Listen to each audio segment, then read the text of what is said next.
தலைவரே, உங்க பேர் என்னன்னு தெரிஞ்சுக்கலாமா? அடிபட்டு கிடக்கா, கை நீட்டி உதவின்னு கேட்கா, இப்படி மனசாட்சியெல்லாம் போயிட்டு இருக்கே. தெரிஞ்சாதான் உதவி பண்ணுவீங்களோ? கரெக்டான நேரத்துக்கு போக வேண்டிய இடத்துக்கு போத்தாவல்ல. தபார் வால்வா பஸ்ல எப்படி தூங்கின்னு போயினே இருந்திருப்பியோ அந்த மாதிரி தூங்கினு வா. கண்ணு முன்னால கை நீட்டி ஒருத்தன் உதவின்னு கேட்கா, என்ன மனசு இல்லையா? என்ன மனசு? என்னடா பண்ணி இருக்கிற? மிஸ் ஆயிடுச்சுனா மனசு கேட்கல. அதனாலதானே இந்த பிரச்சனை. நான் இருந்து சரி பண்ணிட்டு போறேன். தம்பி, உங்க போனை கொஞ்சம் கொடுங்க. தம்பி, உங்க பிரச்சனை எல்லாம் சால்வ் ஆயிடுச்சு. எல்லாத்தையும் சரி பண்ணியாச்சு. பள்ளத்துல விழுந்து கிடந்த தேரை தூக்கி நிறுத்த முயற்சி செய்யறாங்க.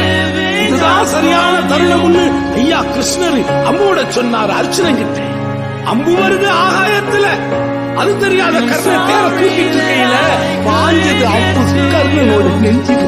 அது அப்படியே புடிச்சு சரிஞ்சு உட்கார்ந்தா இந்த கர்ணன். அப்ப வந்தாரு ஐயா கிருஷ்ணர். அப்ப கேட்டாரு, ஐயா நீ சேர்த்து வச்சிருக்கிற தர்மத்தினுடைய பலனை எல்லாம் எனக்கு தாரவாத்து கொடியா? கடைசியா இருக்கிறது அது ஒண்ணுதான், அதையும் தூக்கி கொடுத்துட்டு உசுரவிட்டான் இந்த கர்ணன். அந்த முரட்டு பைய மீசைய முறுக்கிக்கிட்டு ஆணவத்தோட திமுறோட கர்வத்தோட ஒருத்தன் வந்தான் பத்தியலா, அவனை நான் பாக்கேன். கண்ணை கசைக்கிட்டு சின்ன புள்ள மாதிரி அழுகுறா மக்களோட மக்களா. இப்போ அவன் கருவம் கொஞ்சம் கொஞ்சமா குறைஞ்சி அப்படியே எனக்குள்ள ஏறி